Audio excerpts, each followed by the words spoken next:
আপনি কি জানেন কারেন্ট নাই জেনেও ফোনে চার্জ দেওয়াকে বলে সরলতা। কারেন্ট আসার পর ফোনে চার্জ হচ্ছে মনে করা হলো বিশ্বাস।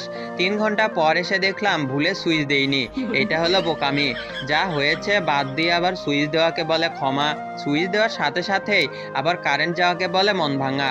কারেন্ট আবার আসতে দেরি হবে ভেবে ফোন সাথে নিয়ে বাইরে যাওয়া হলো কনফিডেন্ট।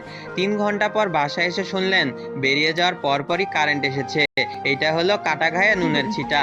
আবার তাড়াঘড়ি করে চার্জে লাগানোর সাথেই কারেন্ট যাওয়াকে বলে ছ্যাঁকা। কারেন্ট আসতে পারে ভেবে 3 ঘন্টা বাসায় বসে থাকা হলো অপেক্ষা। 3 ঘন্টা অপেক্ষা করে নিজের ওপর বিরক্ত হয়ে মন খারাপ করাকে বলে ডিপ্রেশন। মোড়ে কারেন্ট আছে, ওখানে চার্জ দেওয়া যাবে ভেবে বাসায় থেকে বেরিয়ে যাওয়া হলো বিকল্প ব্যবস্থা।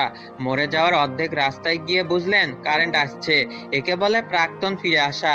বাসায় যাবেন কিনা মরে যাবেন, এটা চিন্তা করা হলো কনফিউশন।